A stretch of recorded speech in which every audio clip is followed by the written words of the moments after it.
جمہوریت، انسانی حقوق اور حقوق انسان کے سب سے بڑے چیمپئن امریکہ کے صدر جارج بش نے 11 ستمبر کے ورلڈ ٹریڈ سینٹر کی تباہی کے ٹھیک ایک ہفتے بعد دہشت گردی کے خلاف جنگ کے لیے 18 ستمبر 2001 کو افغانستان میں امریکی افواج اتارنے کے فرمان پر دستخط کیے۔ اس دن اگر کسی شخص کے پاس $10,000 موجود ہوتے اور وہ اس جنگ کی بو سونگھتے ہی اپنے اس سرمایہ کو امریکہ کی 5 بڑی دفاعی کمپنیوں میں لگا دیتا تو آج 20 سالہ جنگ کے خاتمے کے وقت اس کے $10,000 کے شیئر $29,597 بن چکے ہوتے۔ یہ شرح منافع امریکہ کے اسٹاک ایکسچینج میں رجسٹر 500 بڑی کمپنیوں کے اوسط منافع سے تقریباً دگنا ہے۔ ان 20 سالوں میں اگر کسی نے ان 5 دفاعی کمپنیوں کے علاوہ عام کاروباری کمپنیوں میں $10,000 لگائے ہوتے تو اس وقت اسے زیادہ سے زیادہ $31,361 ملتے۔ یہ صرف ان 5 دفاعی کمپنیوں کے منافع کا ذکر ہے جو ان 500 بڑی کمپنیوں کے مشہور انڈیکس S&P 500 کی فہرست میں شامل ہے، جبکہ دیگر لاتعداد چھوٹی سطح کی دفاعی ساز و سامان بنانے اور جنگی ٹھیکیداروں کی کمپنیاں ایسی بھی ہیں جنہوں نے افغان جنگ سے اربوں ڈالر کمائے ہیں۔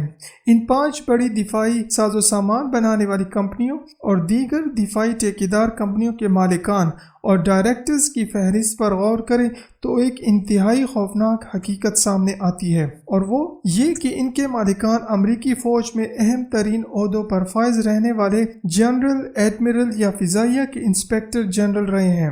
یہ وہ سابقہ فوجی افسران ہیں جن کے لیے دنیا کے کسی بھی خطے میں ہونے والی جنگ ایک منافع بخش کاروبار ہے۔ دنیا کے ہر ملک میں افواج کے سابق افسران کی ریٹائرڈ زندگی انتہائی پرکشش گزرتی ہے۔ جو جتنے بڑے ملک کی بڑی فوج کا اعلیٰ عہدیدار رہا ہوگا وہ اتنی شاندار ریٹائرڈ زندگی گزارے گا۔ بڑی طاقتوں مثلا امریکہ، برطانیہ، فرانس اور روس وغیرہ میں یہ ریٹائرڈ فوجی افسران 3 گروہوں میں تقسیم ہو جاتے ہیں۔ ذرا پڑھے لکھنے سے دلچسپی رکھنے والے کسی بڑے تھنک ٹینک کی سربراہی سنبھالتے ہیں اور حکومت کو جنگوں کے فوائد اور نقصانات پر مشورے دیتے ہیں۔ یہ دنیا بھر میں دفاعی تجزیہ نگار کہلاتے ہیں، کتابیں لکھتے ہیں، بڑے بڑے جرنلز میں مضامین تحریر کرتے ہیں اور یونیورسٹیوں، فوجی اکیڈمیوں اور مختلف فورمز پر لیکچر دے کر پیسے کماتے ہیں۔ ان کی زندگی نوکری سے زیادہ خوشحال اور پرتعیش ہو جاتی ہے۔ بعض دفعہ صرف ایک کتاب ہی بیسٹ سیلر بن کر انہیں اتنے پیسے دے جاتی ہے کہ اپنی زندگی کا ہر نامکمل خواب پورا کر لیتے ہیں۔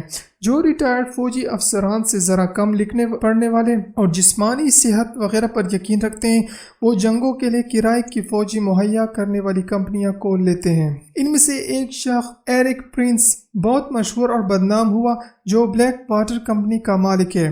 اپنی فوجی ملازمت کے دوران وہ ہیٹی اور مشرق وسطیٰ میں امریکی فوج کے ساتھ تعینات رہا، لیکن جب وہ بوسنیا اور یوگوسلاویا میں 90 کی دہائی میں فوجی آپریشن کے لیے گیا تو اس نے اپنی یادداشتوں میں لکھا کہ وہاں اسے اندازہ ہوا کہ امریکہ کو دوسرے ملکوں میں خصوصی فوجی آپریشن کرانے کے لیے پرائیویٹ لوگوں کی ایک فوج کی ضرورت ہے، ایک ایسی فوج جسے دنیا بھر کے ممالک سے بھرتی کیا جائے اور پھر اسے وہاں بھیجا جائے جہاں امریکی آپریشن جاری ہو۔ ان کرائے کے فوجیوں سے ایسے تمام کام لیے جائیں جو غیر قانونی اور غیر اخلاقی ہوں۔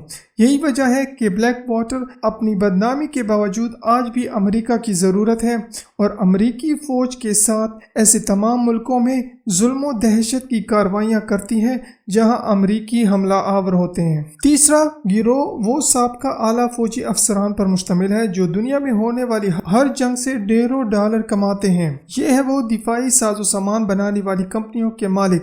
امریکی عوام افغان جنگ میں $3,000 ارب کے مقروض ہو گئے، لیکن اس جنگ میں ان کمپنیوں نے اربوں ڈالر کمائے ہیں۔